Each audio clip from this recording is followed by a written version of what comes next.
ناظرین السلام علیکم ورحمۃ اللہ وبرکاتہ۔ آنکھوں کو بیدار کر دے وعدہ اے دیدار سے،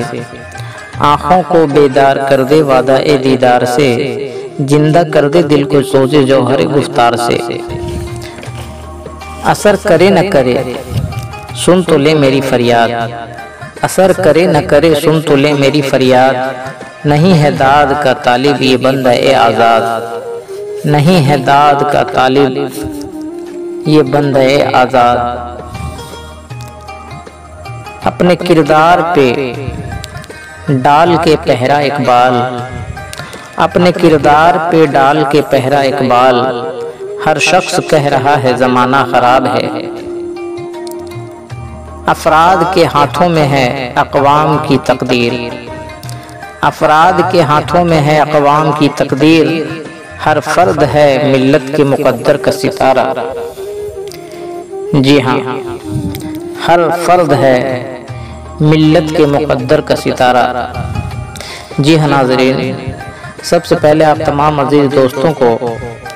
اور ہمارے تمام معزز بڑے اور بزرگوں کو اور ہمارے پردہ نشین ماں اور بہنوں کو ہمارا ادب سے بھرا سلام قبول ہو،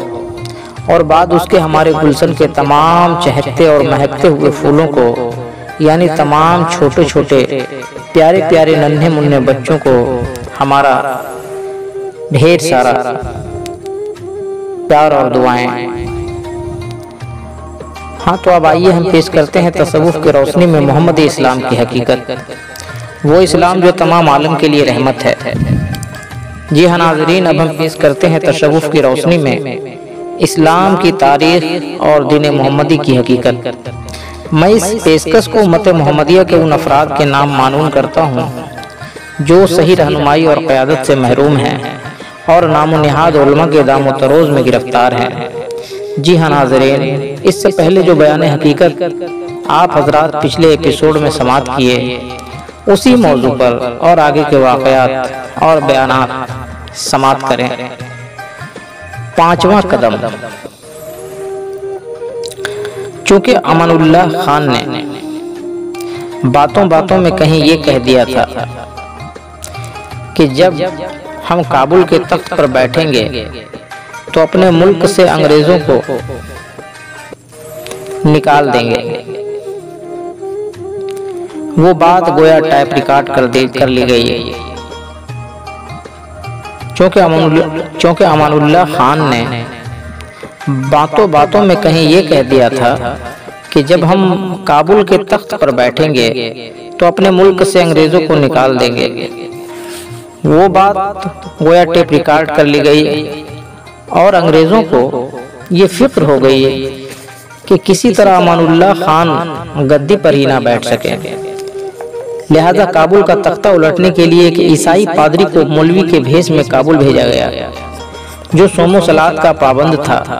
عربی اور پشتو بولتا تھا،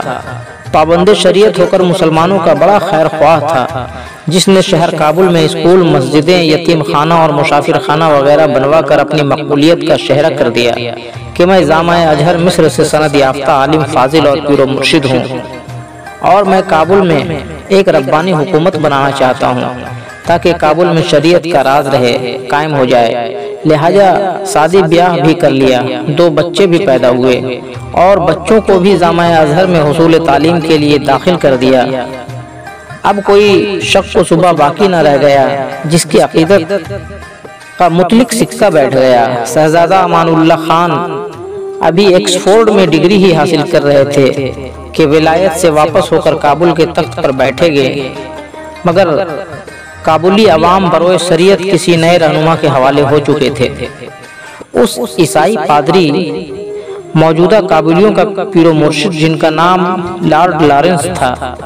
جو واقعی جامعہ ازہر مصر سے فارغ تھا، اسی غرض سے اس نے پڑھا تھا، لہذا جب لارڈ لارنس نے دیکھا کہ کابلی عوام ہمارے عقیدگی جال میں پھنس چکے ہیں، اب میں شہزادہ امان اللہ خان کے خلاف جو بھی چاہوں کر سکتا ہوں، تو لارڈ لارنس نے اپنے جاسوس کے ذریعہ ولایت بھیج کر خبر بھیجا کہ فوراً امان اللہ خان اور ملکہ ثریا خانم کا فوٹو بنوا کر بھیجا جائے لہٰذا جب لارڈ لارنس کے شہزادہ امان اللہ خان اور ملک شرعیہ کا فوٹو مل چکا تو اس عیسائی پادری یعنی جامعہ ازہر کا سند یافتہ عالم یعنی کابلی عوام کے پیر و مرشد نے شہر کابل میں اپنے مریدوں اور عقیدت مندوں کو ایک زبردست اجتماع کیا اور اس مجمع میں اعلان کیا کہ اے شریعت زندہ رکھنے والوں کابلی مسلمان، اب میں تمہارا ملک چھوڑ کر کہیں بھی چلا جاؤں گا۔ یہ سن کر سب لوگ حیرت میں پڑ گئے، حضور آخر کیا بات ہے؟ تو پیر و مرشد عالم فاضل رونے لگا، جواب کچھ نہ دیا، صرف روتا رہا۔ تو عوام بھی گریہ وزاری کرنے لگے، لہٰذا روتا ہوا سارا مجمع بھرائی آواز میں پوچھتا رہا کہ آخر کیا بات ہے، کچھ تو بتاؤ بھی آقا و مولا۔ تب لارڈ لارنس نے روتے ہوئے جواب دیا کہ بات کیا ہے، غضب ہو گیا، غضب ہو گیا۔ اور کیا بات ہے؟ یعنی تمہارے ملک کا ہونے والا بادشاہ امان اللہ خان کافر ہو گیا ہے۔ اس نے ولایت میں جا کر کافروں کی طرح فوٹو بنوا لیا اور اس کی جورو بھی برقع اتار کر کافرہ میم ہو گئی ہے۔ یہ دیکھو دونوں کافر و کافرہ کا فوٹو ہے جو جناتوں کے ذریعے مجھے مل گیا ہے۔ پس خدا کا غضب ہو گیا کہ اسلام میں پھر بت پرستی آ گئی، اس لیے اب ہم کافر بادشاہ کی حکومت میں نہیں رہ سکتے ہیں۔ عیسائی کافروں کو ہم منہ بھی نہیں دکھانا چاہتے ہیں۔ وہ انگریزوں کے جال میں پھنس کر کافر اور جورو اس کی کافرہ میم بن گئی ہے۔ خدا انگریز کافروں کو غارت کرے کہ ہمارے ہونے والے بادشاہ کو کافر بنا دیا۔ پس جیسے ہی امان اللہ خان کابل کے تخت پر بیٹھے گا، اسی وقت کابل والے سب جہنم میں چلے جائیں گے۔ اس لیے ہم اس کے آنے سے پہلے ہی اس ملک کو چھوڑ دینا چاہتے ہیں، نہیں تو ہم بھی دوزخی ہو جائیں گے۔ پس پیر و مرشد کے اس کلام کو سن کر کابلی مسلمانوں میں ہلچل مچ گئی اور سب دہائی دینے لگے کہ حضور عالی جاہ ہم لوگوں کو بھی دوزخ سے بچائیے، کوئی ترغیب بتائیے اور ابھی ملک چھوڑ کر ہرگز کہیں نہ جائیے۔ تب عیسائی پادری دل ہی دل میں بہت خوش ہوا کہ ہمارا جادو اب کام کر گیا۔ اس نے کہا کہ بھائیو، ایک آسان ترکیب ہے کہ اگر کر سکو تو کر ڈالو، تو یقیناً جنت بھی ملے گی اور شریعت بھی بچے گی۔ سب لوگ بہت خوش ہوئے کہ جلدی بتائیے وہ کون سی ترکیب ہے۔ تو لارڈ لارنس نے فرمایا کہ احتجاج کرو اور نعرہ مارو کہ امان اللہ خان بائیکاٹ، واپس ہو تو مار کاٹ، یعنی ولایت سے لوٹ کر جیسے ہی ملک میں داخل ہو انہیں قتل کرنے کی کوشش کرو، تو پوری قوم کو 100 شہیدوں کو ثواب ملے گا۔ پس کابلی قوم نے علم بلند کر دیا اور لارڈ لارنس کے جاسوس میر جعفر کی تخت نشینی کا اعلان کر دیا اور سب امان اللہ خان کی واپسی پر قتل کی تیاری میں مصروف ہو گئے۔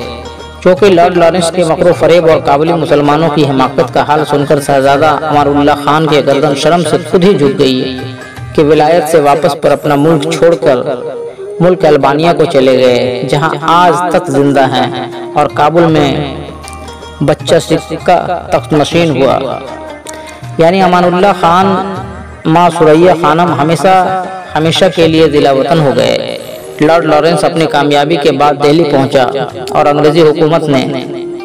گورنر جنرل کے عہدے پر مامور کیا۔ تب امان اللہ خان کے نام ایک خط بھیجا کہ تم نے لندن میں کہا تھا کہ تخت نشین ہو کر انگریزوں کو ٹھنڈا کروں گا، کہیے آپ تو ملک البانیہ میں پہنچ گئے، وہاں تو خوب سردی پڑتی ہوگی، اور میں ملک ہند کے شہر دہلی میں یہ گرم ملک ہے۔ حاصل کلام یہ جو مسلمان بھائی صحان بنو امیہ کے ذہنی یا فرقہ پرور علماء کی شریعت کو اپنا مذہب سمجھتے ہیں، وہ اپنے رہنما کو بھی نہیں پہچان سکتے، جیسے ابتدائی وقت میں حضور سرکار دو عالم کو نہیں پہچان سکے کہ حضور نے شان رحمت انسانیت کی خدمت کے لیے تحریک پیش کی اور انسان نے ہی مخالفت کی۔ اس کے بعد حضرت علی خواجہ حسن بصری، حضرت امام حسین اور حضرت خواجہ معین الدین چشتی کو بھی نہیں پہچان سکے۔ پھر حضرت منصور شرمت شاہ دارا شکوہ سر سید احمد خان، شہزادہ امان اللہ خان، سر محمد اقبال رحمت اللہ علیہ اور غازی مصطفیٰ کمال پاشا وغیرہ کو فتویٰ دے کر کافر و مشرک تک کہا، قطعی نہیں پہچان سکے۔ البتہ کوئی ظلم و ستم کرے یا دھوکہ فریب کرے، اس کو اپنا رہنما تسلیم کر لیتے ہیں، خواہ کوئی بھانڈ ہو یا کوئی سوانگی اور بہروپیہ، چاہے وہ غرقاب کر دے یا آگ میں جھونک دے، کیونکہ سرئی مسلمانوں میں رہنما سمجھنے کی صلاحیت نہیں۔ البتہ فتویٰ دینا جانتے ہیں کہ یہ سب شرک ہے، وہ بدعت ہے، فلاں منافق اور کافر ہے، اسے مار دو، اسے کاٹ دو، اس کا حقہ پانی بند کر دو، فلاں سے دعا سلام بند کر دو، اس کے علاوہ وہ سمجھنے کی صلاحیت نہیں۔ عیسائی پادریوں نے بے شمار تماچے کپٹی مارے، اسپین سے اسلام کا بسترہ ہی گول کر دیا اور ہندوستان کی اسلامی حکومت کو سمندر پار بھیج دیا ہے۔ علماء دین اور ان کی صلاحیت، میں کہتا ہوں کہ اسپین کی طرح پھر کوئی آندھی ہندوستان میں آ جائے تو پورا قافلہ اڑ جائے گا۔ جیسے غیر مذہب والوں نے اب تک اسلام، قرآن اور حضرت محمد پر اعتراضات کیے اور کر رہے ہیں۔ اول، اسلام کے بابت لکھتے ہیں کہ اسلام تلوار سے پھیلایا گیا، مگر علماء دین نے کوئی اطمینان بخش جواب نہیں لکھا کہ اسلام تلوار سے نہیں، اخلاق و محبت سے پھیلا۔ اور علماء کیسے لکھ سکتے ہیں جبکہ علماء دین خود امیر معاویہ، حجاج بن یوسف، محمود غزنوی، اورنگزیب وغیرہ جیسے ظالم اور خونخوار لوگوں کو اسلامی رہنما تسلیم کرتے ہیں، اور اسی روشنی سے کبھی کبھی خود بھی کہتے ہیں کہ افسوس نہ ہوئی اسلامی حکومت، ورنہ ہم یہ کر لیتے اور وہ کر لیتے۔ اس سے ثابت ہوتا ہے کہ جو اسلام امن و رحمت ہے اور اخلاق و محبت سے پھیلا ہے، اس اسلام کو علماء دین نہیں جانتے ہیں، البتہ جو تلوار سے پھیلا ہے اسی کو اسلام سمجھتے ہیں۔ دوم، قرآن پر غیروں نے لکھا ہے اور لکھ رہے ہیں کہ قرآن میں تعصب اور لڑائی جھگڑے کی باتیں زیادہ ہے، اس لیے مسلمان جاہل اور تعصبی ہو گئے، لہذا یہ قرآن عالمگیر اور امن و رحمت نہیں ہو سکتا ہے۔ پس اس کا بھی کوئی جواب علماء دین نہیں لکھ سکے، اور کیسے لکھ سکیں گے جبکہ علماء دین خود ہی قرآن کے ترجمہ میں لکھے ہیں کہ کافروں اور منافقوں کو قتل کرو، ان کا ٹھکانہ جہنم ہے، خدا اور رسول کا نام لے کر ان کی دولت لوٹ لو اور باہم برابر تقسیم کر لو، ان کی بہو بیٹیاں بیویاں مسلمانوں کے لیے حلال ہیں، وغیرہ وغیرہ۔ اس سے ثابت ہوتا ہے کہ علماء دین قرآن کے امن و رحمت اور عالمگیر مفہوم سے ناواقف ہیں اور اپنے منمانی اور خود غرضی کے تحت ترجمے لکھ ڈالے ہیں۔ سوم، حضرت محمد کے بابت غیر مذہب والوں نے لکھا ہے کہ وہ یتیم، مجبور، بے پڑھے لکھے، محتاج اور غریب تھے، اپنا اسلامی سبق پیش کیے تو ناکام ہو گئے، گھر اور شہر چھوڑ دینا پڑا، اور جب تلوار اٹھایا تو کامیاب ہو گئے، پھر انہیں رحمت عالم کیسے کہا جائے؟ پس علماء دین نے اس کا بھی کوئی جواب نہیں لکھا، اور کیسے لکھ سکتے ہیں جبکہ علماء دین خود ہی اپنی کتابوں میں توہین رسول لکھتے ہیں کہ حضور امی تھے اور امی کے معنی سے ناواقف ہیں، لہٰذا علماء دین ہی امی معنی بے پڑھا لکھا کہتے ہیں، اور علماء دین ہی قرآن میں ترجمہ لکھے ہیں کہ حضرت محمد یتیم، گمراہ اور غریب تھے، مگر مکہ سے ہجرت کر کے مدینہ گئے اور مدینہ سے 10,000 مجاہد لا کر فتح مکہ کر لیا۔ السورہ والتین۔ حاصل کلام یہ کہ غیر مذاہب کے چند لوگوں نے اسلام، قرآن اور پیغمبر حضرت محمد پر اعتراضات لکھے ہیں، اور غیر مذاہب کے اکثر لوگوں نے یہ بھی لکھا ہے اور لکھتے جا رہے ہیں کہ اسلام وہ ہر دل عزیز مذہب ہے جس سے انسانیت کو امن و شانتی ملی، اس لیے نام پڑا اسلام، اور اسلام ایک عالمگیر مذہب بن گیا۔ نمبر 2، قرآن سے انسانیت کو وہ اچھا سبق ملا کہ ہزاروں سال کے قدیم عربی زحلہ آن واحد میں مہذب بن گئے اور باہم میل محبت کا شاندار ریکارڈ قائم کر دیا، جس سے قرآن عالمگیر مانا گیا، اور حضرت محمد ہی وہ پہلے انسان ہیں جنہوں نے انسانیت کو مساوی حقوق کا درجہ دیا اور انسانیت کی خدمت کو خدا کی عبادت قرار دیا، اس لیے حضرت محمد کو رحمت عالم کہا گیا۔ اب غور طلب بات یہ ہے کہ وہ کون سا اسلام، قرآن اور پیغمبر ہے جس کو ویسا لکھا گیا؟ ناظرین کرام بخوبی سمجھ سکتے ہیں جنہوں نے جس طرح اپنی ترجمانی کی ہے اسی طرح اس کو زمانہ بھی کہتا ہے۔ علماء 72 فرقوں نے اپنے اسلام، قرآن اور پیغمبر کو چنگیز خان، ہلاکو خان، بختر نصر اور ہٹلر کی طرح پیش کیا، لہذا زمانہ اسی طرح کہہ رہا ہے، اور صوفیاء کرام نے اپنے اسلام، قرآن اور حضرت محمد صلی اللہ علیہ وسلم کو امن و رحمت اور عالمگیر پیش کیا ہے، لہذا دنیا کے غیر مذہب والوں کا جس کا سابقہ پڑا اسی طرح اس نے اسلام کو جانا۔ جو لوگ علماء سے متاثر ہوئے وہ اسلام اور قرآن اور حضرت محمد کو ویسا جانتے ہیں، اور جن غیر مذہب والوں کو صوفیاء کرام سے واسطہ پڑا وہ اسلام، قرآن اور حضرت محمد کو ایسا جانتے ہیں، یعنی ایک ہی چیز کو دو طرح سے لکھتے ہیں۔ اس لکھنے میں غیر مذہب والوں کا کوئی قصور نہیں ہے، یہ تو اپنی اپنی ترجمانی کا قصور ہے۔ علماء دین لکھتے ہیں کہ حضور کے 11 بیویاں تھیں اور 5 لونڈیاں تھیں، بھی تھی اور 2 متا بھی کیا، اور صوفیاء کرام کہتے ہیں کہ حضور کے 51 سال عمر تک ایک بیوی تھی، جن کے اس وصال پر ایک بیوی پھر رہی، یعنی ایک وقت میں صرف ایک بیوی اور ساری عمر میں 2 بیویاں ہوئی۔ علماء دین لکھتے ہیں کہ حضور کی عمر 25 سال تھی تب بیوی کی عمر 40 سال تھی، اور صوفیاء کرام کہتے ہیں کہ حضور کی عمر 25 سال تھی تب شادی کے وقت بیوی کی عمر 26 سال کی تھی اور عذرا تھی۔ اب علماء و صوفیاء کے اختلاف اقوال میں غیر مذہب والوں کا کوئی قصور نہیں۔ بقول علماء غیر مذہب والے حضور کی 18 بیویاں کہتے ہیں، اور بقول صوفیاء غیر مذہب والے حضور کی 1 بیوی کہتے ہیں۔ اسی طرح غیر مذہب کے اعتراضات علماء دین کے تحریروں پر ہے، وہ اپنی طرف سے نہیں لکھتے ہیں۔ بس فرقہ پرور علماء دین میں کوئی قابلیت نہیں کہ وہ اپنے اسلام، قرآن اور حضرت محمد کو اصلی حالت میں پیش کر سکیں، کیونکہ وہ حقیقت سے ناواقف ہیں۔